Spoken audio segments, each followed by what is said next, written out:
Felix Rosenquist, who was on the pole a year ago for Arrow McLaren, will lead the field of green here in the PPG 375. Oh, Rosenquist with a monster jump. Look at all the cars dropping left sides in the grass as Arrow McLaren runs first, third, and fourth there. Teammates O'Ward and Rossi side by side in the orange and black cars. Meanwhile, Scott Dixon around the outside of the pole sitter to take the lead. The five-time winner here is out in front. That's a brave and forceful move from Dixon, setting the tone for this race. Man, there's a lot of action, a lot of moving around, even at the back of the field. And look at Rossi, I believe, going side by side there. Joseph Newgar's now taken second place away from Felix Rosenquist. I think great laps off the start from both Scott Dixon and Joseph Newgar. As Joseph maybe tries the outside of Scott, and he takes the point. Oh, someone's into the wall. I think that's Sato. Takuma Sato in his first drive for Chip Ganassi Racing. Up high, way high, and boom. Contact on pit road between Kyle Kirkwood and Alexander Rossi, who is still trying to get his car to start back up. Rossi leaving his stall, Kirkwood coming into his stall. Bam, right there is the contact. Green, green, green, here we go, racing again in Texas. Great jump from Joseph Newgar and Alex Palou in the blue and white car, trying to go on the outside of Pato O'Ward, and I think he's going to make it stick. He gets into second place. How about Roman Grosjean, that yellow and red DHL car, and Scott McLaughlin, the yellow and white cars up front. They're side by side, Diff. For the lead of this race, Alex Palou on the high side of Joseph Newgarden. Can you go up high? You sure can. Lead, battle lead for the change. lead. Here we go. Has caught Joseph Newgarden. Caught and passed. He was over 2 seconds behind Joseph. Joseph not really in traffic at the moment, side by side. Newgarden does not want to relinquish that lead. O'Ward has something more to say about it. Wow, that was a forceful demonstration from Pato O'Ward. This yellow and red car is running in third place, as Pato O'Ward is one of only 2 cars now on the lead lap. Joseph Newgarden 7 seconds back. I haven't seen a performance like this in Texas ever. This is dominant. Unfortunately, we are under yellow again, folks, here at Texas Motor Speedway. It is for Felix Rosenquist. Here comes Newgarden, second to first. He's on a mission. He wants that third win here at Texas, and O'Ward says not just yet. You want to see brave racing? Welcome to Texas Motor Speedway. They are all going big. Palou to the front. Palou splits the difference, takes advantage of the side-by-side in 1 and 2. We got a car on the wall, Stingray Rob. This helps Pato O'Ward massively. Stingray Rob's going to have a big hit. Hold it up. Oh, you thought he was going to slide along the wall, but the right side steering arm probably broke. Pato O'Ward in third. Watch out for the Ninja. The man with the fast hands in IndyCar is on the move. He's got so much fresh grip hitch, and he's put it to good work. That took about 2 laps for Pato O'Ward to go to the front. I'll pass you too while I'm at it. Why not? Dixon watching what's going on. 2 cars in the wall. Graham Rahal. Devlin DeFrancesco, I believe, as well. This is maybe the beginning of the Devlin DeFrancesco problem. Yes. It sure is. Right behind Renus VK. Classic situation. Washes up. Car's damaged. Tries to get to the pits, but can't turn. And up front, Pato O'Ward in that Arrow McLaren Chevy plants it and takes off. But watch Grosjean and Dixon further back. David Malukas trying to stop Grosjean from making it 3 wide, so they line up 2 by 2. Very high for the number 28 of Roman Grosjean right there. Dixon's got the early advantage. Look out, here comes Palou on O'Ward. Palou to the low side. And further back, David Malukas is absolutely back in the mix. He makes a move on Colton Herta. Side by side, Joseph Newgarden. Pato is going to try to go with him. He's looking 3 wide, Pato O'Ward. David Malukas in the mix, that 4th car in shot. This is just awesome. Inches between cars at 200 plus miles an hour. David Malukas now on the top side over Alex Palou to put himself up onto the podium, maybe, but Palou's not giving up. Alex Palou wants to mix it up once again, but Award hanging high, but he's using up those tires up on the slipperier surface. Looks like Grosjean crashed. Romain Grosjean out for the second race in a row.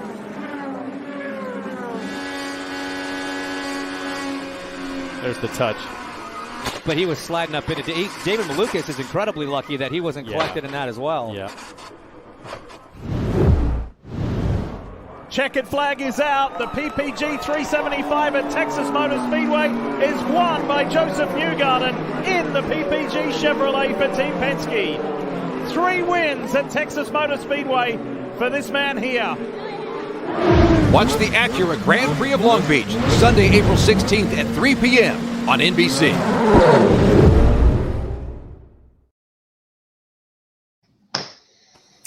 And with that, welcome to episode 20 of the Push to Pass podcast.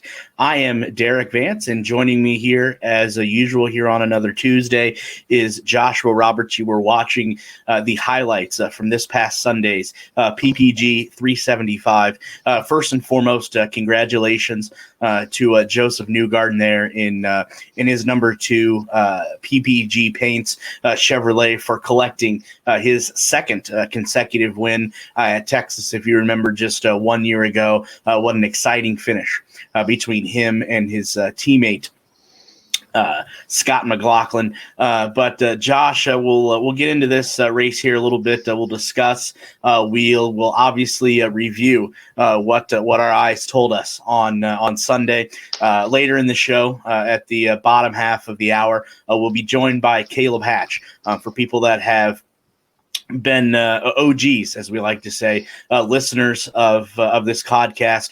You heard Caleb last year also. He is featured on his own podcast as well, New Track Record, and I'm sure we will discuss that as well when he joins us here in the next few minutes.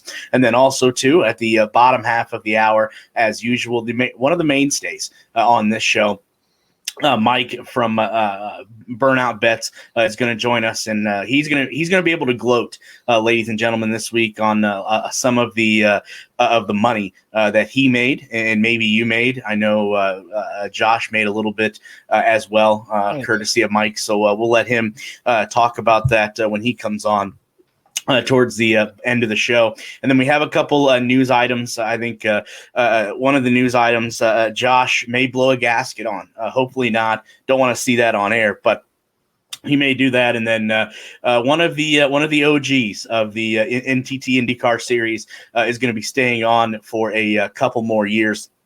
Like I said, we'll get into that later in the show. But first and foremost, Josh, like we said, welcome back. This is episode 20.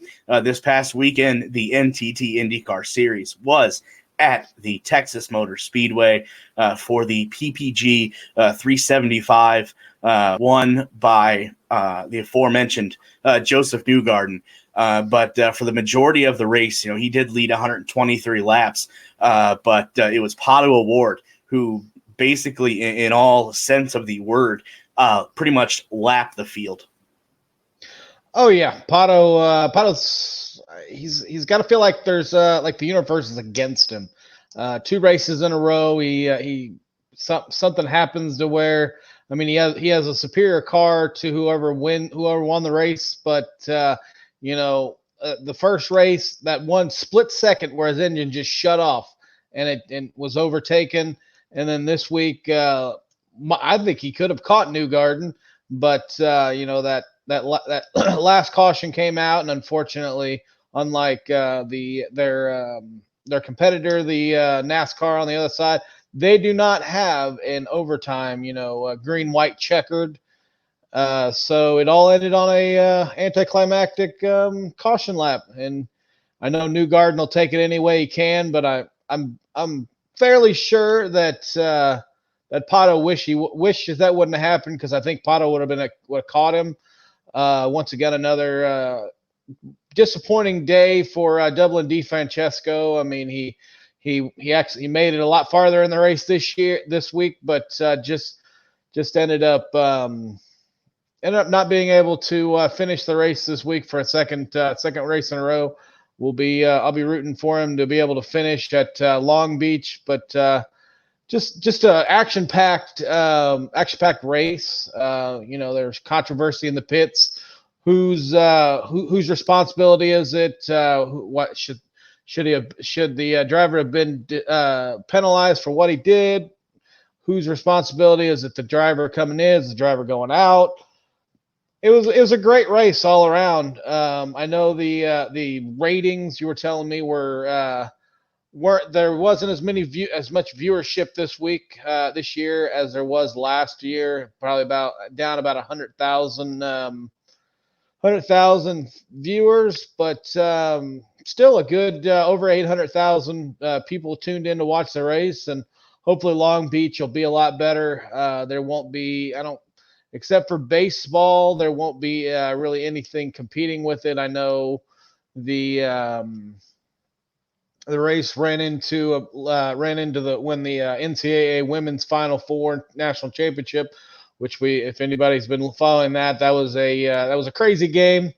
But all in all, I think Texas was a big success, and it's on to Long Beach. A lot to unpack there, as you just stated. It seems like it's got to be for Pato Award and that whole Arrow McLaren team. It's got to be a little deja vu, I think, because you talked about the incident that happened to Pato there with a handful of laps left at St. Petersburg, where you have this 1 out of 100 chance of your engine turning off for that split second, and we've seen what that does, what that did to Pato. And then you have this week where he has the most dominant car, and you'll be able to hear a little bit of radio audio at the end of that race, towards the end of the show. But yes, he had the dominant car. He led 91 of the 250 laps. But at one point, he basically had the whole field lapped. That's quite the dominant car that Pato had. You talked about Devlin DeFrancesca, two races in a row. Bad luck for him. Hopefully, the racing gods help him out here as this season unfolds, off to a horrendous start. Not only is Devlin DeFrancesca off to a horrible start, but I think that whole Andretti camp is doing a little bit of head scratching there as well. And then you talked about the incident on pit road between Andretti Autosport, Kyle Kirkwood, and Arrow McLaren, Alexander Rossi. For people that didn't catch this on the race, I know we'll probably discuss it with Caleb when he comes on here shortly. But what Josh was referring to is it was in a pit sequence. Alexander Rossi was in his pit. He's getting ready to come out. Now, a little bit of insight for people that may not know all of the ins and outs of how IndyCar pitting works. You have your right front tire changer is the guy or girl responsible for telling their driver that it's all clear and he can come out of his pits. Well, that's what the right front tire changer, did for Alexander Rossi. But the reason why that he told Alexander that it was all clear to was that he's seen that Kyle Kirkwood in the number 27 Andretti Autosport Auto Nation entry was coming down the right side of the pit lane. Now, if you're on the right side of the pit lane, that tells that right front tire changer that you're gonna get speed and you're coming out of your pits. But what you're supposed to be doing, if you have not pitted yet, is you're supposed to be on that left-hand side of the lane. That tells the front tire changer that you're getting ready to go into your pit stall. Well, Kyle Kirkwood was in that fast lane, as it's considered, and they kind of had a brush, a bump coming out of there. I think all of us, especially the people on TV, thought that this was Kyle Kirkwood's fault, but unfortunately, IndyCar didn't see it that way. The IndyCar officials put Alexander Rossi at fault which I think Josh 100% disagree with. We'll see if that call ends up being changed at some point. I don't think it will be. Listening to Trackside with Kurt Cavan just a few minutes ago, while I was out, technically it is the exiting driver's responsibility to yield to the cars coming in. Now, the problem I have is, like you said, he was in the right lane. The right front tire changer must have forgotten that Kirkwood was actually in their pit stall, was in front of theirs. So it actually was Alexander Rossi's fault. So they technically, by the rules, IndyCar was correct in their ruling. Now, should it be that way? I don't know. But by the rules, Rossi was the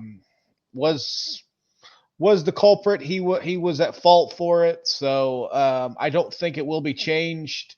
The outcome will not be changed. That was an interesting thing that I found right before I came on here. Good stuff there. Thanks, courtesy of Trackside with Kevin Lee and Kurt Cavan. Good stuff there. Good breakdown of that. Something else too, I think that IndyCar may have to consider, or maybe the chatter is going to get a little louder.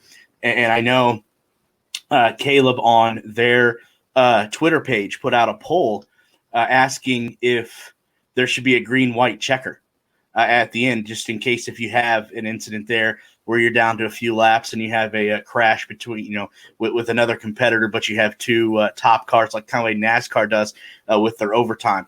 We'll get in that, Caleb, here when he joins us here shortly. Before we show you the results from Sunday's race, Josh also touched on something too that was put out actually earlier today. Adam Stern on Twitter, great follow if you are into racing.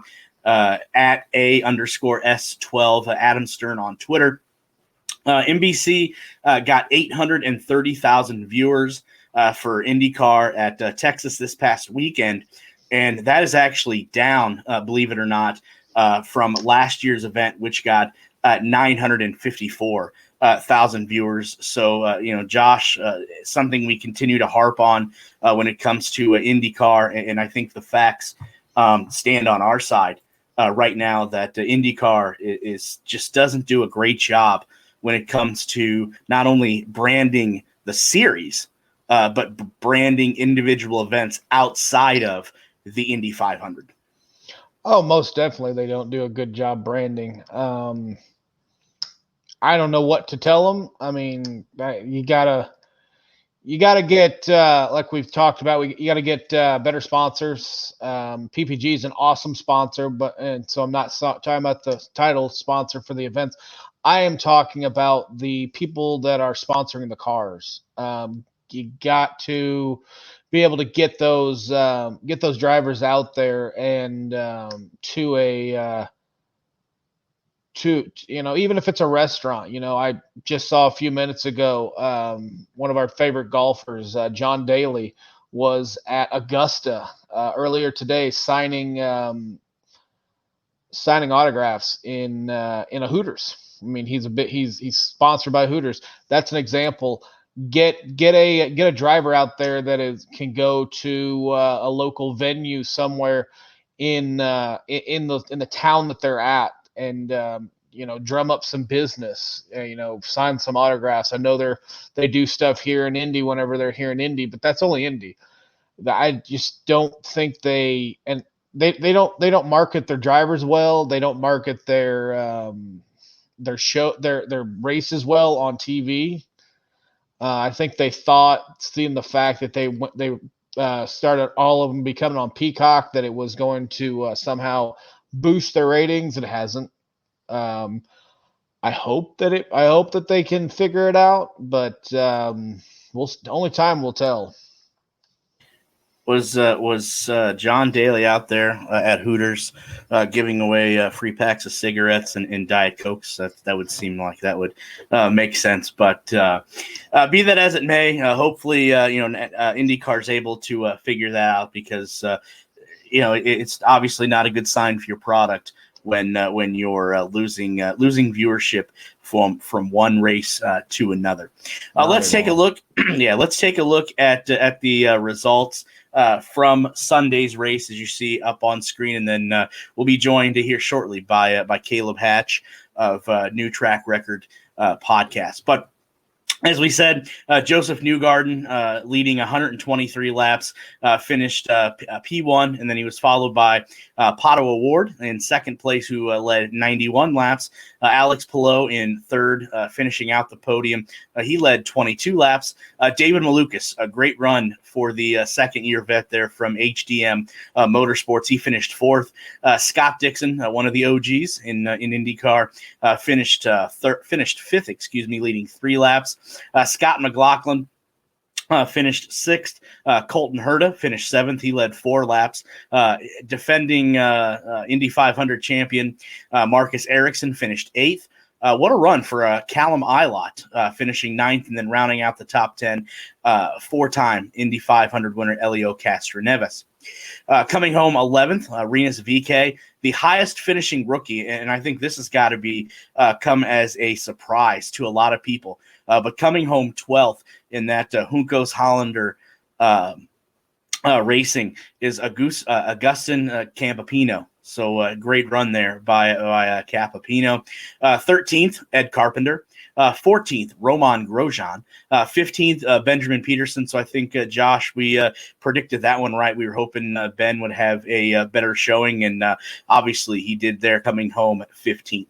Will Power coming home 16th. It was a head-scratching run, I think, for Will Power. A lot went wrong at Texas for that Verizon Team Penske Chevrolet team.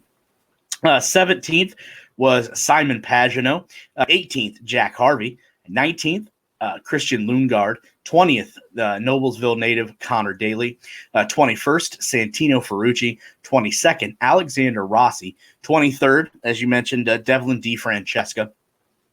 24th, Graham Rahal. 25th, Stingray Robb, which I know you had a bet on, and you were hoping that was going to come to fruition. Unfortunately, late in the race, Stingray did have a contact with the wall. He did lead 1 lap. Pole sitter Felix Rosenquist led 4 laps. He finished 26th.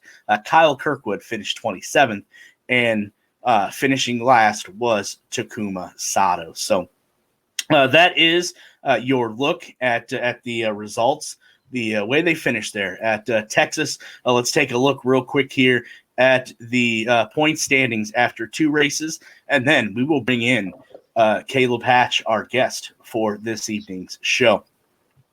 Taking a look again, like I said, at the driver standings after 2 races, it is Pato O'Ward, Marcus Ericsson, Scott Dixon, Joseph Newgarden, Alex Palou round out your top 5. 6, David Malukas. 7, Callum Ilott. 8th, Scott McLaughlin. 9th, Will Power. 10th, Alexander Rossi. Currently 11th, Colton Herta. 12th, Agustin Campino. 13th, Graham Rahal, followed by Christian Lundgaard, Roman Grosjean, Rinus VeeKay, Elio Castroneves, Connor Daly, Jack Harvey, and rounding out the top 20 is Kyle Kirkwood. Stingray Robb is 21, followed by Benjamin Peterson, Marcus Armstrong, Simon Pagenaud, Felix Rosenquist, Ed Carpenter, Santino Ferrucci, Delvin DeFrancesca, and rounding out the point standings is Takuma Sato. So that is your look not only at the results of Sunday's race, but the current point standings as well.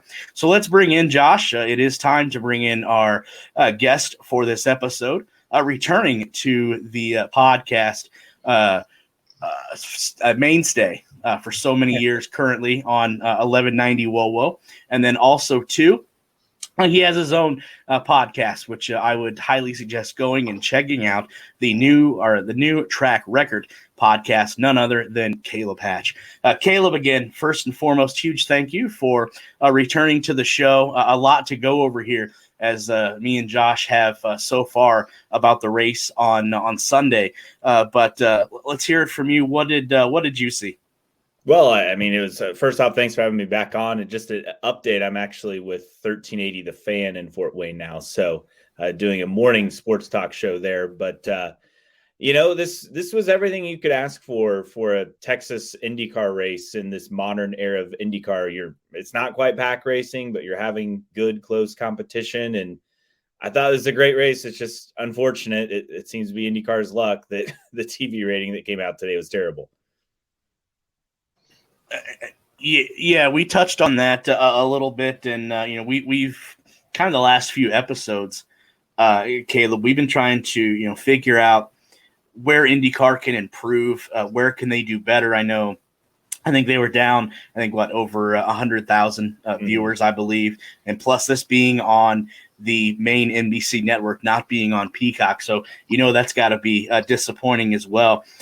Speaking from a viewership, any idea what you have to how IndyCar can improve and get those viewership numbers back up?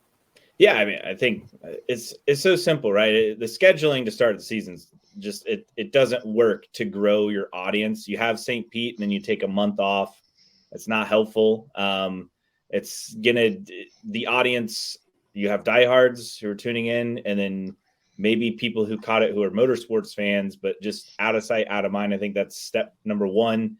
Going green flag, just after 11 o'clock Central Time and DFW area. I mean, that's hard to draw a crowd on a Sunday. And I get that fans like earlier start times in the Midwest, and that may be better in the summer. But for something like that early in the season, you'd be better served with a later start time. I know they were dealing with weather, so it worked out on that aspect. But those are just a couple suggestions. But I just think, honestly, you have to find a way to fill that month-long gap, because I think the biggest issue is you have the opener, then you disappear for several weeks, and people are like, oh, I guess that's it until the Indy 500. And I think that's part of the problem. And hopefully they'll fill that with perhaps Argentina next year. We'll see how that plays out. But I think that's the biggest thing, is just you're out of sight, out of mind after St. Pete. And unfortunately, Texas, at least TV-wise, was a victim. Racing was great. Don't get me wrong. The crowd was noticeably up. Now it's not hard to go up after last year's crowd, unfortunately, but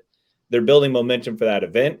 It should be back next year. That's positive. It's just a bummer that there weren't more eyeballs on it on TV sets across the country.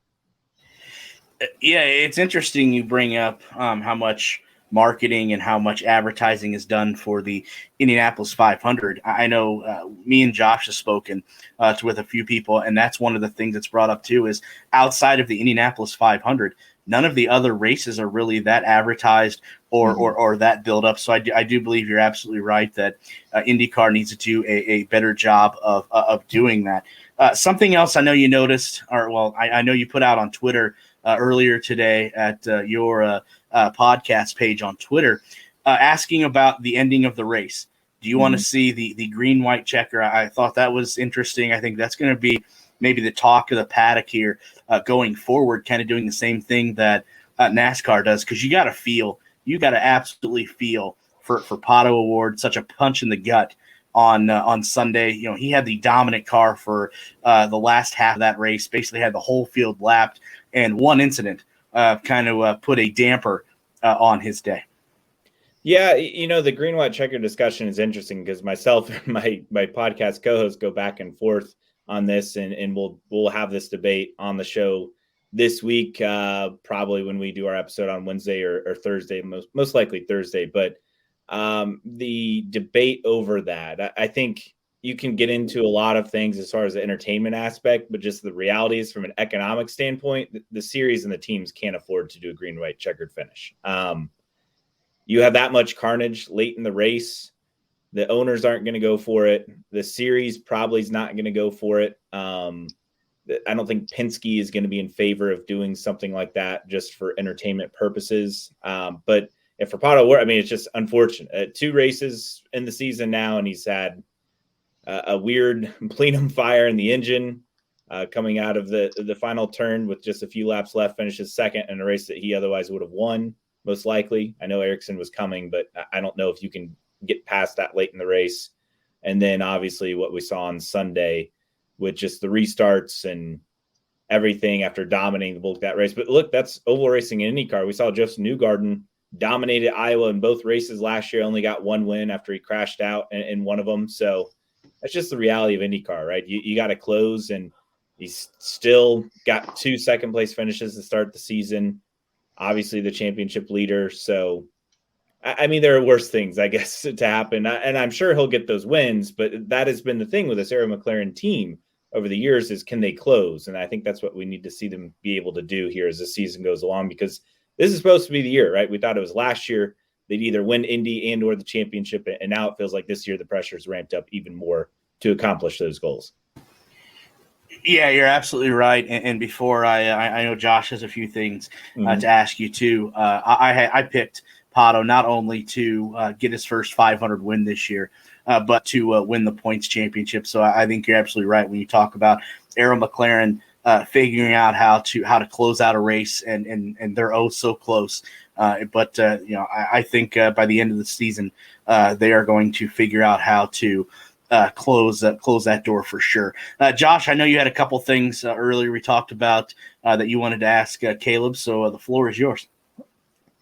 Thanks for being on the show, Caleb. Yeah, nice to meet you. So you say that the teams won't allow a green white checkered because of the carnage. Do you think there would really be that big of a wreck that might happen? I mean, I see with NASCAR. I mean, they do have it on the lot when they do the green white check, but I don't think they don't bang around as much, in my opinion, in IndyCar as they do in NASCAR. And could they maybe make a rule where, okay, only people that are on the lead lap, they're the only ones that are allowed to do it? Or I don't know. I just ending a race the way that it did is just so anticlimactic, and it turns me off from it. I just don't like seeing, like Pato had the chance. He was there. I think he would have caught him if there would have been a green white checkered,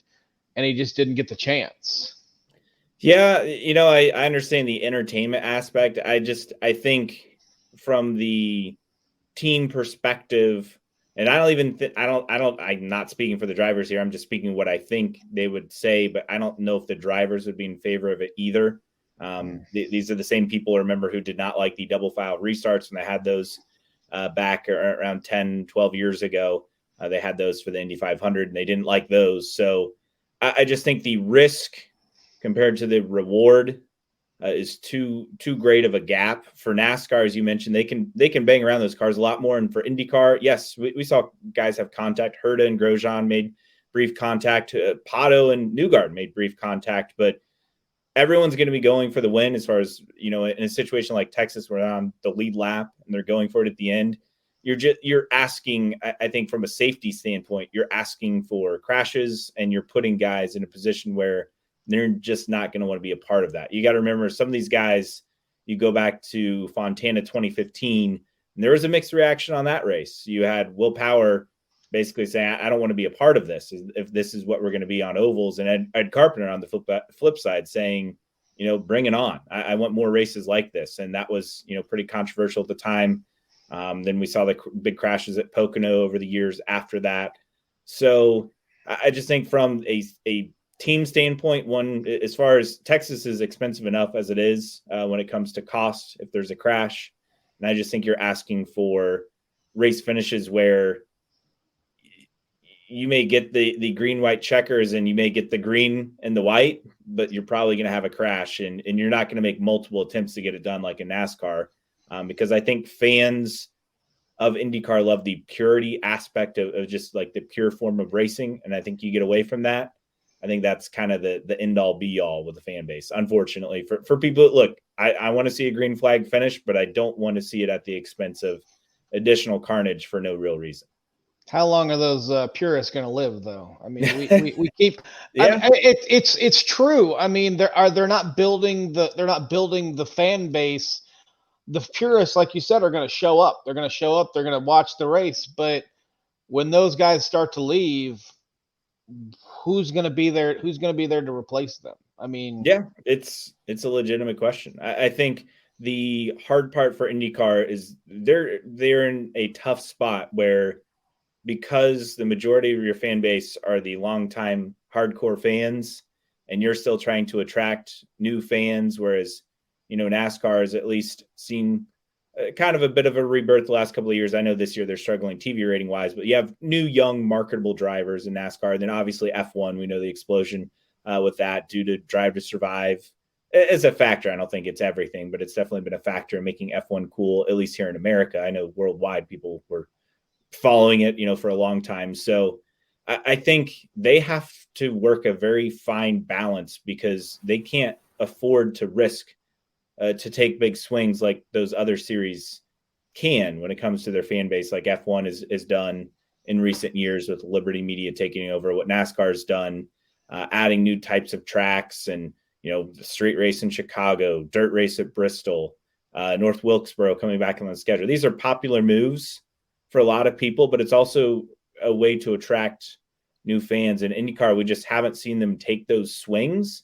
And part of it is, one, I mean, it's budget limitations. And another part of it is you can't afford to push away the people who are following you week in, week out, because the TV numbers suggest that there just isn't that much of a base beyond it being a niche sport right now. Okay, so that's a good explanation. One other question I have for you, and this is a debate that I have all the time, and do you think we need to have more ovals on the schedule? I mean, I love a good road course. I love a good street course, but I like ovals a lot better. Yeah. I'm all in favor of more ovals. I mean, I don't think you've talked to many fans, at least American-based IndyCar fans, who would say, "Oh yeah, I don't want more ovals. I want more road and street course races." I think a happy balance is, I think a lot of people point to the year in kart where they had, I think, 7, 7, and 7 as far as ovals, road course, street course, or, doing kind of 10 and 10 split. I mean, at first point, we need more races, right? I mean, that's the first thing. Definitely. So getting closer to that 20 number, which seems like a magic number for IndyCar, could we add a race next year? Does Argentina mean an extra? Then you keep everything that's 18. That's a step forward. So just getting more races, getting up to that, 18, 19, 20 number is, I think, a short-term goal. But ovals, yes. And I think Milwaukee, we've heard that as a possibility. We'll see how that plays out over the course of the summer. There's a possibility of that coming back. And then, do you go to a Richmond? Do you go to a Homestead? Brooklyn, other oval tracks? Yeah, I'd love to go to Michigan. It's really close for me. It'd be an easy drive, about 2 hours or so north for me. But I mean, these are all questions you have, right? And you got to find a way to balance that and make it work. But I think for IndyCar, you need to add races first. If they happen to be an oval, that's a big benefit and bonus for the series. But right now, filling in those gaps on the schedule, I think, should be priority number one as far as the scheduling goes, and then adding ovals number two. And I think those will go hand in hand. I really think we'll see between Milwaukee, Richmond, and Homestead, I think we'll see at least one of those added over the next, 1 to 2 years, if not more. One can only hope. Yes. I'm just going to throw my 2 cents in. One, I am 100% behind more ovals, and all you got to do is go look at the racing that we just witnessed this past weekend at Texas. And 2, I want more night races. I think some of the liveries that these cars have would look amazing under the lights. But Caleb, I know we have you for a couple more minutes. I know you have a project that you do every week as well. You and your co-host there talk about New Track Record podcast. I know you touched on it a little bit earlier.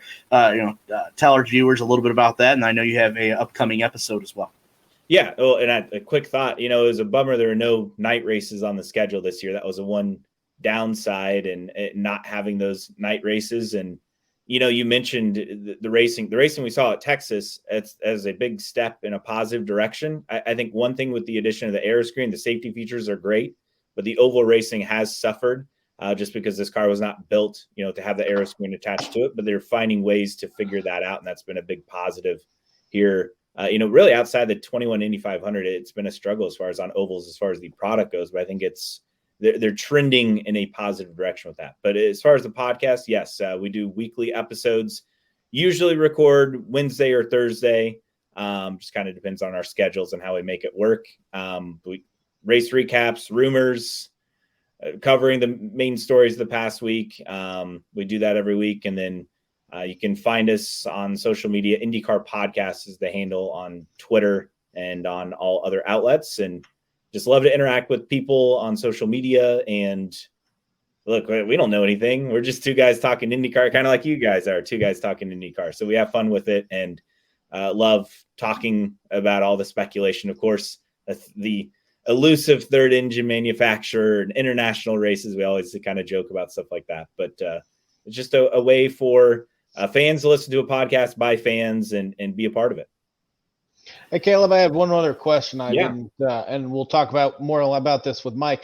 Do you get into the gambling aspect of IndyCar? I know there's not a lot out there, but do you get into any of that? We usually will go over, and we haven't really done it yet this year. We'll usually go over kind of like the lines, but we'll pick winners as far as like who we think will win. I think I picked Rossi this week for the race, which looked good early until that pit situation. But we'll get into that and kind of say like, oh, here's kind of the high value, low value stuff, especially for Indy. I think that's where it really comes into play because unfortunately I know it's pretty hit or miss as far as the other races on the schedule, as far as getting some odds out there. Oh yeah, and that's one thing that Mike, that we're going to talk to later on, talks about all the time. I, for one, think that that IndyCar should invite in the MGM, the BetMGM, Caesars, and all that. I think that would be a great advertising for them. I don't understand why they haven't gone there, but. Thanks. I just was wondering, seeing you're up there. You're up there in Indy. You're still in Indiana, and we got live sports betting available. So yeah, they did that whole partnership with what was it, Caesars last year? Caesars last year, yeah. It just never seemed like that went anywhere after Indy. I just think that would having odds. Yeah, I think that would be another way that they could branch out and get some eyeballs on, because I know. For me, I like if I have if I have money on a game or a race, I find myself a lot more intent and focused on the race or the sporting event that I've got wagered on. But thanks. Yeah, absolutely. Caleb, as always, huge thank you for jumping on here and joining us. Great success with your podcast there. Love to listen to it when I get the opportunity, and hopefully we'll be able to talk down the road and maybe even hang out at the 500 in May. Absolutely. Anytime. Thanks for having me on. Appreciate it. Thanks, Caleb. Yep, thank you. That was Caleb Hatch of the New Track Record podcast. Highly, highly, highly suggest go out and check that out. The work he puts in is obviously second to none, as you see. Let's get Josh to our sponsors before we get, and then after that, we'll get to some of the driver interviews that we're able to pick up after Sunday's race, and then we'll be close to shutting this down here for episode number 20, if you can believe that or not. Again, huge thank you, as always, to the sponsors that make it possible here to bring the Push to Pass podcast to you every Tuesday, the week of a IndyCar race. First and foremost, always ready, 1776. If you're looking for any patriotic apparel, headwear, and other items, go check out always1776.com. And if you do find something that you like, use the promo code you see up on your screen, Push to Pass, for 10% off of your order. Also, too, if you are in the market for a home redesign, redesign build or remodeling, go check out Gedem Associates Incorporated, Gedem.com.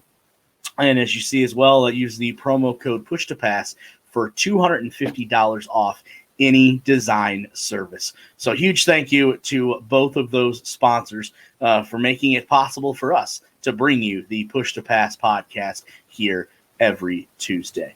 Before we get to Mike and his earnings or winnings that he was able to pick up this week, let's take a listen to some driver interviews that we were able to gather after Sunday's race. All right, we have finished the race, and honestly, my quote for the whole entire weekend is going to be beautiful chaos. That was, wow, I don't even know how to put that into words. That was a really good race, so much fun, and we managed to have a decent car enough to be racing in the front packs. I mean, it was literally, the top three teams of McLaren, Ganassi, and Penske, and then us, little David Spud with Dale Coyne Racing and HMD Motorsports. So it was a blast. See, my adrenaline now is wearing off. I'm starting to get a little bit tired. I'm normally high energy, but I'm starting to slow down a little bit. But it was a blast. I loved it. So thank you so much to the team. We had an amazing car, even through wall tapping and everything. Alignment was still perfect. So also thank you to Honda with Josh. They all did an amazing job as well. So thank you, everybody. We got more points on the board, and I'll see you at Long Beach.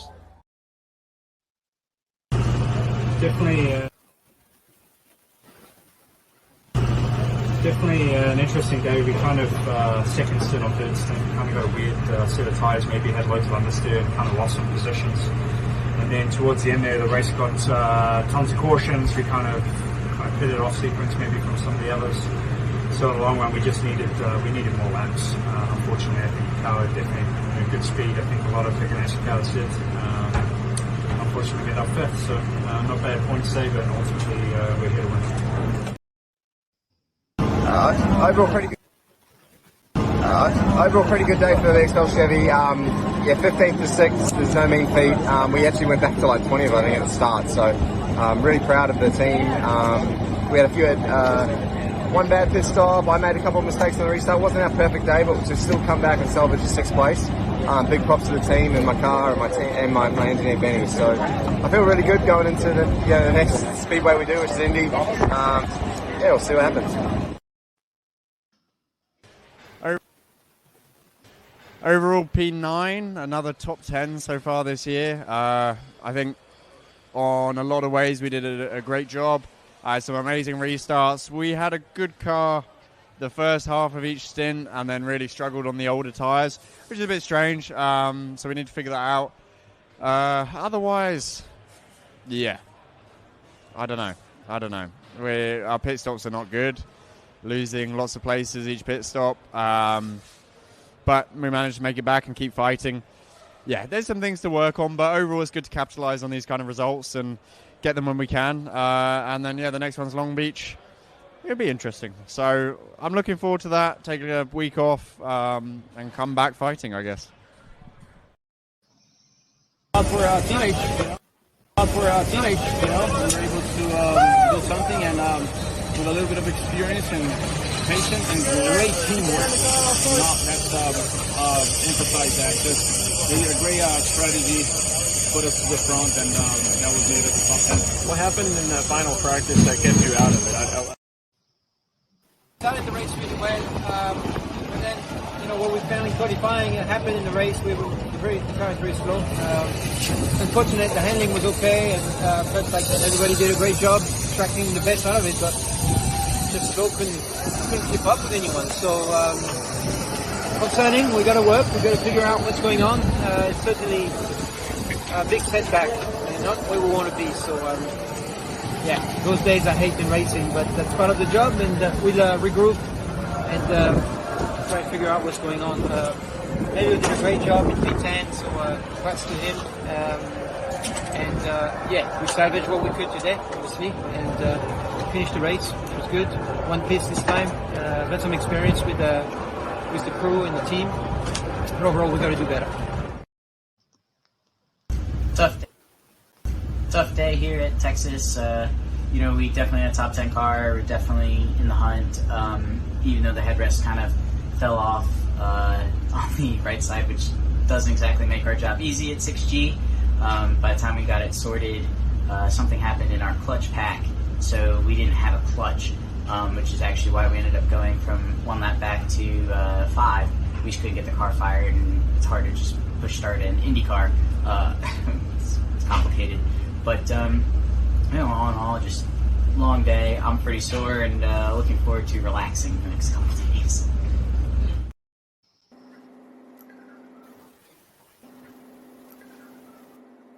Well, what a day. Not the way that we wanted to end. We were moving forward. We had such a good car. I feel bad for the 51 Biohaven Honda crew.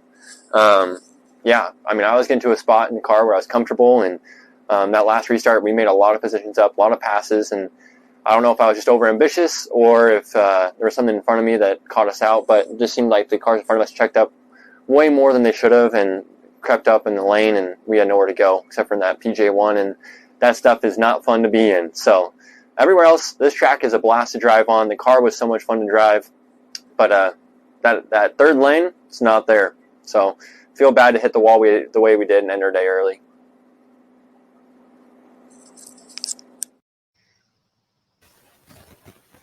So huge thank you again to all of the drivers that were able to join us. As you can see, or hear rather, a lot of frustration, I think, from some of those drivers. Hopefully, they're able to get back on track as we are a few weeks from now, a week from now, actually, to Long Beach. We'll, interested to see if some of those drivers are able, like we said, to get back on track. Waiting for Mike to join us. I may or may have not sent him the link, so I just did that now. So hopefully he'll be able to join us.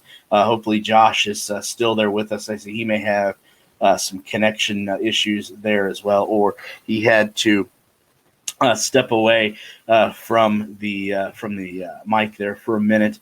While we wait for Mike to join us, let's go through some news. I know one story I want to hit, and then hopefully Mike will be able to join us, and then we'll close with the rant. This could be an epic rant, ladies and gentlemen, that Josh is going to be giving us here in just a few minutes. But yes, this is our news and notes section, as you see up there on your screen.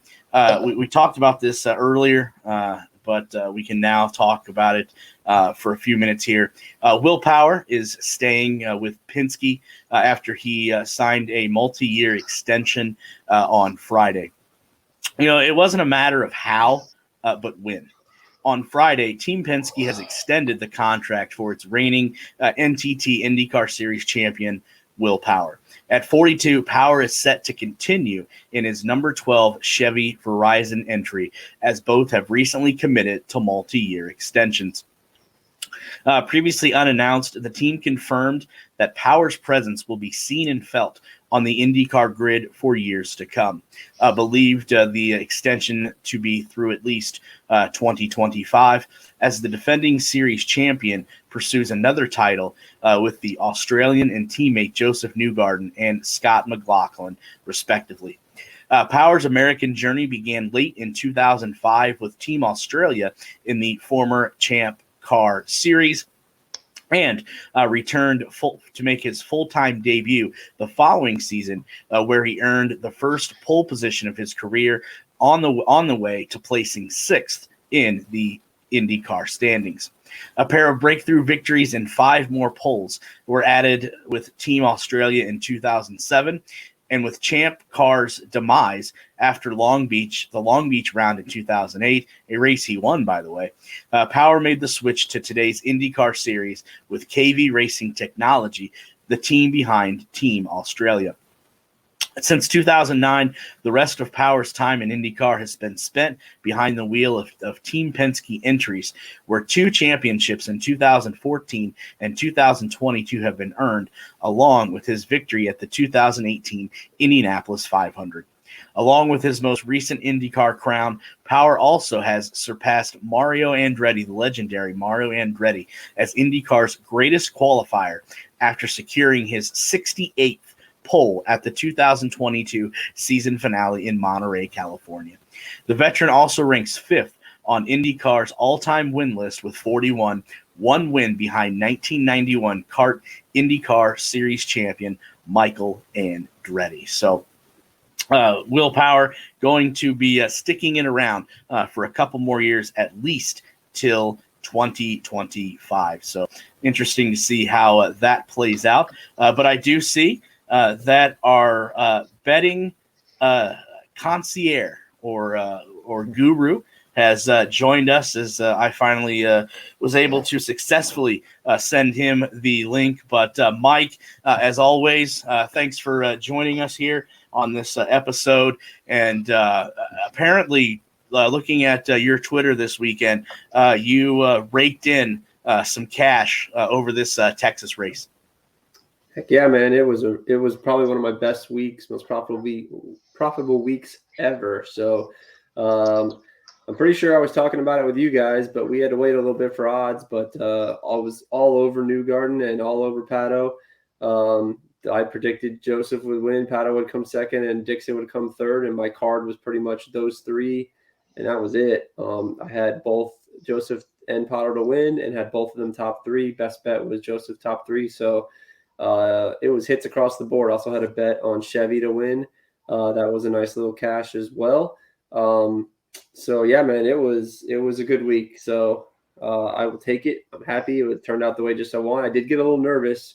I don't even know how it happened when when I was watching Joseph Pato have a whole lap on the entire field. I'm just like having a beer. I'm like, yeah, this is good stuff. And then all of a sudden, they let everybody we get a caution. They wrap everybody around, and I'm like, oh crap, and I'm worried about Pillow. But so it ended up being an exciting sweat, which is the whole reason to do it, to make the race more fun. And then it's nice to also make a little money.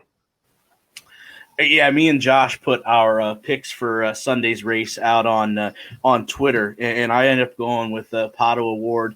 He took Joseph Newgarden, and for the majority of the race, I was like, you know what, I may actually get one of these right this week. But sure enough, the bad luck kicks up, bites Pato in the ass again. What a kick in the gut for that whole team. Joseph Newgarden cruises to the victory. So Josh now is 2-0 on the season. I am 0-2. Got to get off the schneid at some point. But it sounds like Josh put a little bit of coin this weekend down as well, and took your advice. And Josh ended up getting some money too. Yep, won. I didn't win a lot. I didn't bet a lot. This was my first entry into the into IndyCar, but I bet Award both to win. Got him for the top 5 and top 3.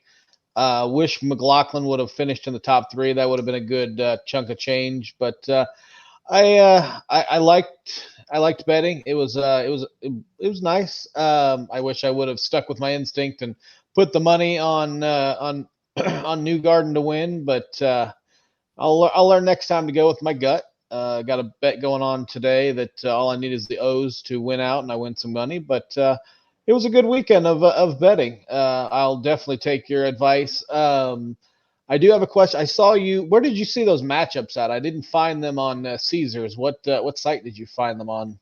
Caesars had them. They make things so hard to find. It's ridiculous. Sometimes you had to click on one of the tabs at the top. I believe it was the other tab. Okay. And then they ended up going away. They didn't have them race day. Okay. All of them got hammered. The lines were moving pretty quick. So they were there and then they were gone faster than you could blink. But they were there, I think, for a day. And then once qualifying happened, I did not see them come back. So, I wasn't able. I saw a couple of matchups on offshore books the day of the race, but I didn't end up betting any of those. It wasn't the same matchups that Caesar had. They were different, and the lines weren't any good, in my opinion. I was, and I was pretty focused on that Joseph top 3 was my biggest bet in a while. So I was putting most of my units for the race down on that, and then kind of splitting that up with more Joseph. I had more Joseph to win at 6-1 before qualifying. Thought it was perfect when he qualified. Not on the pole, kept his number high because I dipped back in at the 4-1, 5-1 range too. So That's where those matchups were. And again, Caesars made it hard to find. We played the waiting game again for bets to come out. I mean, we got Caesars gave us a full menu, so that was cool. They gave us some group bets. We had a bunch of people bet Devlin DeFrancesco at 14-1 in a group bet, which Tony and I talked about. We thought was just wrong, and it went all the way down to 8-1. He would have cashed that bet had he not put it in the wall. So that was fun. It was a fun little bet, small bet, but at 14-1, you don't have to put too much down. So Caesars had a full menu. That was nice to see. The other books kind of dragged. DraftKings just had to win odds. I didn't see any top 3s or top 5s on DraftKings. I saw no matchups on DraftKings. So hopefully, now that college basketball's done and we're in the summer months, you'll get a little bit more attention on some of the IndyCar stuff. The F1 stuff is blowing up. I'm sure the Netflix show has something to do with that. There's F1 stuff all over the place. So, but hopefully IndyCar gets the same. Yep. Put $5 down on Stingray to finish top 5. He was on his way. And then he wasn't. It would have been $5 to win 360. I was like, can't bet it. I mean, I can't pass it up. Stingray's my man. Yeah, I thought of you. I think I messaged Derek about that when I saw that it was 80 or something to 1 just for top 5. And look, that's fun. $5. You're watching him the entire race, especially Texas. Things are, people are passing on. It makes the race more fun, and that's what we're trying. That's what I'm trying to do. That was the whole intent of some of this. This is not my source of income. This is for fun, but this is it's to get people more interested in IndyCar and get some eyes on IndyCar. I think it's done worlds of good for other sports. I usually use golf as the example. I'll be unloading a bunch of bets on the Masters this week, and I'll be watching the Masters solely because of those bets for the most part, just like I watched, other golf tournaments because of that. And I'd probably watch IndyCar racing anyways, but I do think we can get more fans if we get more people betting on it. Most definitely. Mike, in your opinion, I know, it's frustrating for you and obviously for Tony and everyone else that does bet on IndyCar that these sports books are putting the lines out so late. Do you think if more people were to put money and put bets on IndyCar that these sports books would put these lines out quicker, or would they still continue to drag their feet? Probably for sure. I mean, that would help. I don't think it could hurt. If they see people clicking, they're looking at clicks, they're looking at volume, they're looking at interest. And, right now it's probably, that most sports books run like Circa is probably the biggest one in the world right now. It's volume based. They want to take as many bets as possible from us, especially, that's, they want to make their 10%. They want to make their 5 to 10% hold. And the more money they can get, the more money they make because they get that off of that 5%. So, if there was more interest, there was more money being down, there was more people betting, then you'd see the sports books probably put out odds like, look, NASCAR's and F1 are already out for the next races. We would probably see Long Beach now, even though it's 2 weeks away, and they would just want to collect as much money as possible, and the market would set the lines, and they really wouldn't get killed. But if we don't have a ton of people and there's not a ton of interest in the sport, then it's tough. But I mean, they post bets for dart matches, for Christ's sakes. I mean, I'm pretty sure more people are watching IndyCar than dart matches. I saw the numbers. I mean, what was it, 800,000 or 500,000 or something? So good stuff. Josh, unless you have anything else, Mike, are you going to be putting out bets this weekend? I know IndyCar is obviously off until next weekend at Long Beach, but are you going to be putting anything out, as you said, with the Masters this weekend? No, not on it. I usually try to keep the IndyBet account just to the IndyCar stuff. I keep my other stuff. Just I don't really tweet that stuff out. That's just stuff that I see. But I'll have some Masters bets. I haven't figured all those out just yet. I'm still doing some research and listening to some podcasts, and I'll have that all figured. I'll have my card tomorrow, but no, I'll keep probably nothing this week for me, and then next week you'll see me play the do we have odds waiting game, and then as soon as I see them, or as soon as nowadays it is nice. People are sending them to me before I can even see them, so that's cool. That's something that's different. I felt like I was the only guy refreshing for the last couple of years, so that's cool. that other people are interested in them. And the second they come out, I get some alerts. So, and then I can post them out to everybody else that's following along. So yeah, we'll look to Long Beach. I'm sure Joseph will be the favorite after winning last week and winning Long Beach last year. But I haven't done all my research, but I'm pretty sure I recall Herta being pretty dominant and then sticking it into the wall. He just does dumb stuff, but he cannot do that. He's fast. So if they lay a big number on Herta, he hasn't had a ton of success at the beginning of the year. That might be a small little pre-quals bet, and we'll kind of see. But the rest we'll have to look at. Have to dive in next week. Herta seems like he has a dominant car when it comes to a road or street course, but he just does something that just buries him, and he needs to get off the schneid, as well as Andretti Autosports as well. Kind of a head scratcher where they've started the season as well. But Mike, we look forward to seeing what next week has in store at Long Beach. We'll talk to you in about 1 week's time. All right, guys, take care. Have a good night. Thanks, Mike. And that was Mike with IndyBet there on Twitter, Burnout Bets and Burnout Sports as well.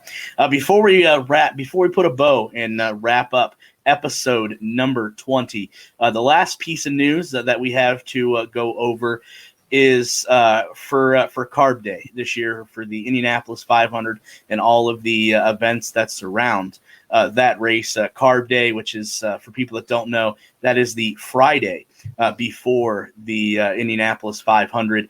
They have a huge extravaganza for the younger folks, and they have a concert there. And you can see up on screen this past week, it was announced that the headliner is going to be Bryan Adams.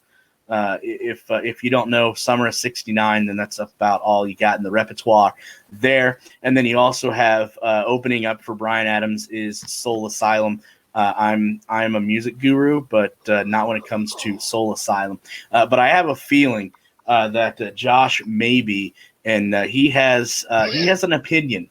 A very strong opinion. I'm going to give you a warning, a very strong opinion about this Carb Day event, these two concerts. But before we get to his opinion, we have some video that he wanted to play to set the table there, so to say. This video does come courtesy of 1070 The Fan, the JMV show. So let's play these two video clips, and then Josh will come back and lay the smacketh down. Speedway President Doug Bowles is here. It was very fortunate we had you here because that was the first of our many talk-ups to your Carb Day concert that was officially announced earlier today. That's David Perner and Soul Asylum and Bryan Adams, who's on a world tour right now. Yeah, absolutely. I'm excited about both. I think it'll be a lot of fun. We talk about this a lot. It's hard to find 80s bands that are still the bands that we listen to, or that we haven't had at the Speedway already. So to get Bryan Adams there, and I tell people, pretty soon we're going to probably have to go younger. But you told me that last time we talked. And I think it's going to happen in the next year or two. But I'm excited at Bryan Adams. He's a great show. That Reckless album alone, people may not in their mind know Bryan Adams. You listen to that Reckless album, there's 5 or 6 songs that everybody knows. Well, I mean, he has a catalog of the 1980s. Yes. And really, he also blends into the 90s as well. Some people kind of forget about it. Is a big music fan, right? Walk us through the process. Is a big music fan, right? Walk us through the process a little bit. So it's a question I get a lot, and John and I have talked about this a lot on the air. There are a lot of bands, but you really can't pick from a lot of them, because what happens is, especially now in this world where you've got the Live Nations of the world and the big arenas of the world, artists wait until they can pull their schedule together to go to those big arenas. And then they start thinking, okay, now what can I do kind of one-offs? I'm a one-time promoter, right? I promote one event a year, basically. Yep. And so then you say, okay, here are the people that are available. Let's ask them. And then you have to make sure that their radius clause doesn't get them in trouble. So like if you play in Louisville and you do it within a certain time period, you probably can't play in Indianapolis. Yeah. So you've got this radius clause, you've got timing. And then for us, it's what do we really want? And we're still sort of in that 80s piece for Carb Day, but I do think there'll be a day when that changes a little bit as our folks get older. But that's really where we get to. And you start looking at, okay, here are the people that are interested in a one-off, and then Some people, when they want a one-off, they go, "Oh, it's a one-off. I want $1 million." Yeah. When maybe they're only getting $250,000 in a normal world. Sure. And I don't think people understand how much music really costs. Right? People think, $50,000, but it's we're into the multi-millions of dollars in terms of what we spend for our music, and then that didn't include building the stage and all the production and all the other pieces that you have to do, cover their hotels, their travel on top of their fee. So it's a whole balancing act. So do you get a list of, hey, here's kind of the genre that you want to go after, and here's who we think's available here, and you kind of whittle it down, right? And say, here's 3 that we like. Let's talk to them and see what works. Is that kind of how? Right. You'll go out to the 3 or 4 major agencies, and they know our event. So they'll say, here are the 20 artists we have that we think make sense, and here's what they cost, and here's whether or not we think they're available. And then you just start knocking them off. Then the phone calls come in and see if it all works, right? That's all. I appreciate that. I've been intrigued, right? Like it's a big thing. You know, you're bringing a big show to Indianapolis, right. and nothing better than the Indianapolis. Doug, Mr. Bowles, we greatly appreciate what you have done for the Speedway and what all the things you have done. I am 36 years old, and I can't tell you one Bryan Adams song except for 69. Don't even know who Soul Asylum is. When you say that I have to go listen to their records to be able to tell you, oh yeah, that's Bryan Adams. And no offense to Bryan Adams, he's a fantastic artist.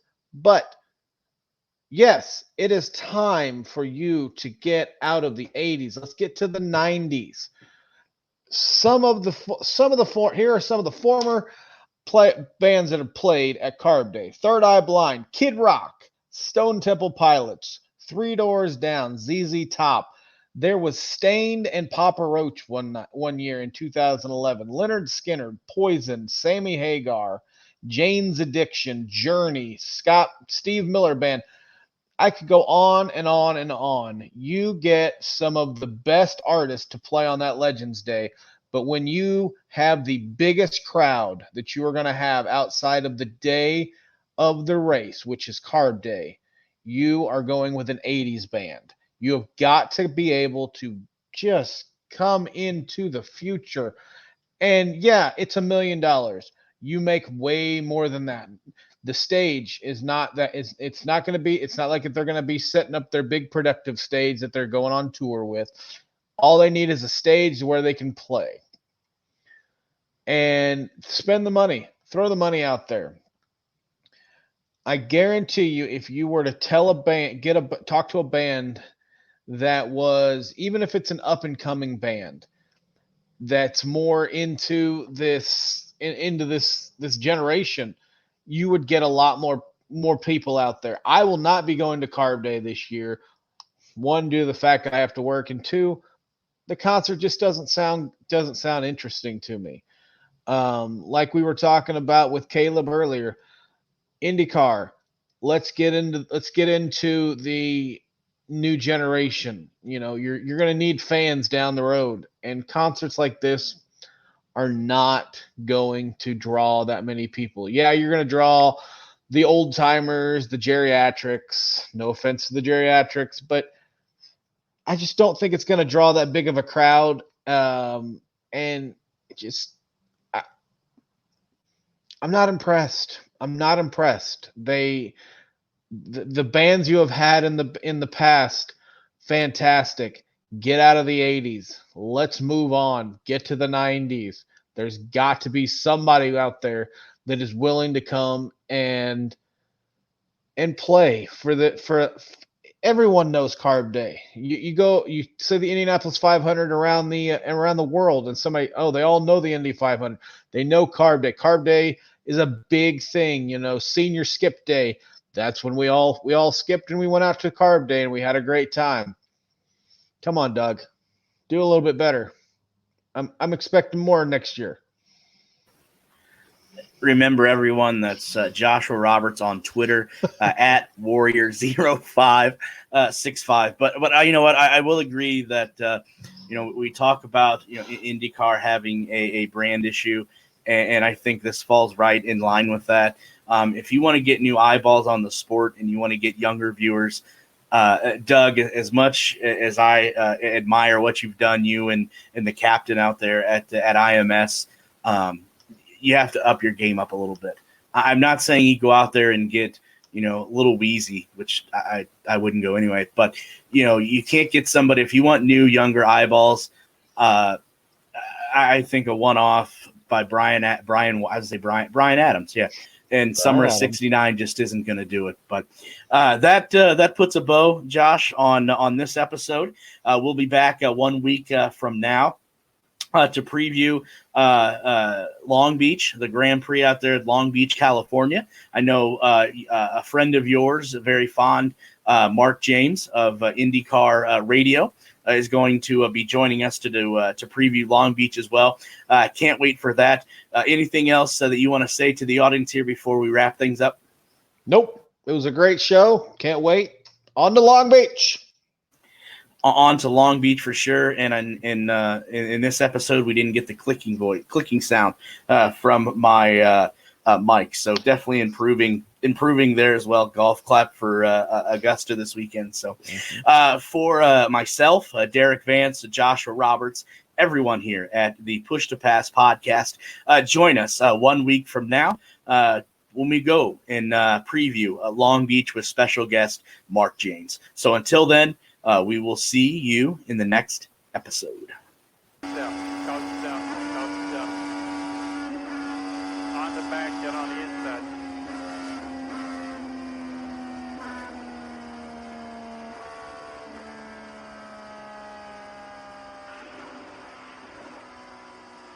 All right, man, that was white flag. Come on, man. Yeah, kicking the balls, my friend. You had the car to win there. But man, hell of a race. Another hell of a points day, but great job all day. Couldn't do anything different there. You're coming to the checkered flag. You'll come to the checkered flag.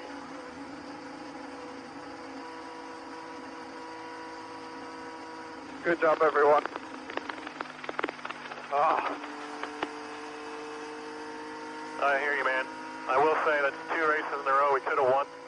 Which starts the year.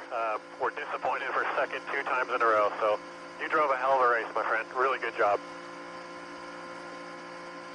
Yeah, thank you for the car. It was a joy to drive.